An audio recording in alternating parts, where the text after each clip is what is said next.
दोस्तों जीडीपी किसी भी कंट्री के लिए ऐसे ही होती है जिस तरह एक ख़ानदान के लिए उसकी माहाना या सालाना इनकम होती है। पाकिस्तान की जीडीपी के बारे में अगर हम बात करें तो पाकिस्तान की सालाना जीडीपी 263 बिलियन डॉलर है, जो कि 2018 के मुकाबले अब 20 से 30% कम हो गई है। जबकि बाकी तमाम कंट्री अपनी जीडीपी में हर साल इंक्रीमेंट लाती रहती है।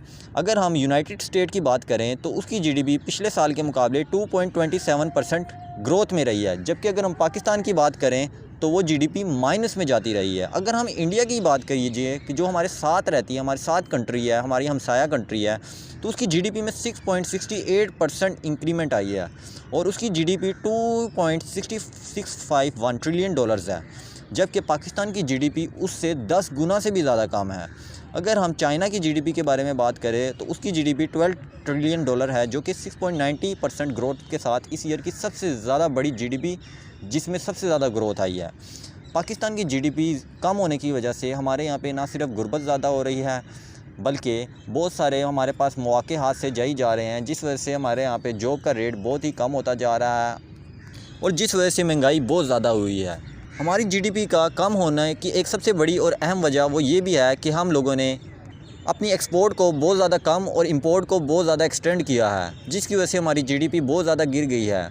दूसरी बात, हम आईटी की फ़ील्ड में अपना रुझान बहुत ही कम रखते हैं, जिस वजह से क्योंकि आजकल की दुनिया ही आईटी पर चल रही है और नेक्स्ट जनरेशन आर्टिफिशियल इंटेलिजेंस के ऊपर है।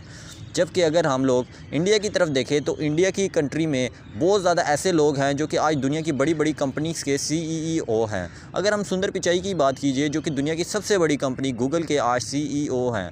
अगर हम पाकिस्तान की तरफ देखें तो हमारी कंट्री में से कोई भी हमें ऐसा बंदा नहीं नज़र आएगा जो दुनिया की किसी भी बड़ी कंपनी का सीईओ हो। अगर हम ट्विटर की तरफ देखें, वहाँ पर भी इंडिया का ही सीईओ है। इसी तरीके से क्योंकि वहाँ पर आईटी का ज़्यादा दौर है। वहाँ पे आईटी की बहुत ही बेस्ट यूनिवर्सिटीज़ हैं, जो कि ना सिर्फ स्किल्स सिखाती हैं और साथ साथ आपको जॉब्स दिलवाने में भी बहुत ही हेल्पफुल रहती हैं, क्योंकि उनका माइक्रोसॉफ्ट के साथ कहीं ना कहीं कॉन्ट्रैक्ट होता है, डिफरेंट कंट्रीज़ की यूनिवर्सिटीज़ के साथ कॉन्ट्रैक्ट होता है, कंपनीज़ के साथ कॉन्ट्रैक्ट होता है। जबकि हमारी कंट्री में बहुत ज़्यादा रट्टे के ऊपर ही सारा सिस्टम चल रहा है। अगर हम अपने कंट्री की यूनिवर्सिटीज़ के बारे में ही बात करिए जे, तो एक आर्मी की यूनिवर्सिटी होती है, जो आर्मी की यूनिवर्सिटी है जिसका नाम नस्ट है, वो ही टॉप 500 रैंकिंग में आती है। जबकि इंडिया की बात कीजिए तो इंडिया की काफ़ी यूनिवर्सिटीज़ हैं जो कि टॉप 100 में आती है। तो यहाँ से आपको मयार तालीम का भी आपको पता चल जाएगा। और इसी तरीके से अगर हम लोग उनकी और अपनी तालीम को देखें तो उनकी तालीम हमसे काफ़ी ज़्यादा आगे है। इसी तरीके से हमारा साथ का चाइना ही देखिए, उसकी जीडीपी हर साल 6% के साथ इंक्रीज़ हो रही है, जबकि पाकिस्तान की माइनस में जा रही है। और अगर आज हम इसरो और सुपार्को के दरमियान डिफरेंस भी देखें तो इसरो हमसे कई गुना आगे है, जो कि इंडिया की एक स्पेस एजेंसी है। पाकिस्तान की स्पेस एजेंसी सुपार्को ने आज तक अपनी कोई सैटेलाइट खुद से बनाकर लॉन्च नहीं की। हमेशा चाइना की मदद से, आप सुनते होंगे कोई भी प्रोजेक्ट बनाते हैं चाइना की मदद से पाकिस्तान ने बनाया। जबकि इसरो खुद से ना सिर्फ अपनी सैटेलाइट को लॉन्च कर चुका है, बाकी डिफरेंट कंट्रीज़ के लिए उनकी सैटेलाइट लॉन्च करने में भी हेल्पफुल रहा है उनके लिए। इसी वजह से उनकी जीडीपी आज कहीं ना कहीं बहुत ज़्यादा हमसे इंक्रीज़ है। पाकिस्तान की ज़मीन बहुत ज़्यादा ही ज़रखेज़ है, मगर इस पे जो काम कर रहे होते किसान वो बहुत ही मेहनती होते हैं। लेकिन आजकल का दौर हार्ड वर्क का दौर नहीं है, आजकल का दौर स्मार्ट वर्क का है। हम लोग काश्त करके ज़मीन को बहुत ज़्यादा अपनी चीनी, चावल ये एक्सपोर्ट तो कर लेते हैं, मगर हम लोग वहाँ से जो केमिकल्स वगैरह ख़रीदते हैं, मशीनरीज़ वगैरह ख़रीदते हैं, वो इससे 10 गुना ज़्यादा एक्सपेंसिव होते हैं, जो कि उन लोगों ने बनाए होते हैं आउट ऑफ कंट्री, यूरोप वगैरह ने। अगर हम अपनी कोई चीज़ यहाँ पे 10 रुपये की बेचते हैं, तो वो जब हम अपनी कोई चीज़ हमें बेचते हैं तो 100 रुपये की बेचते हैं।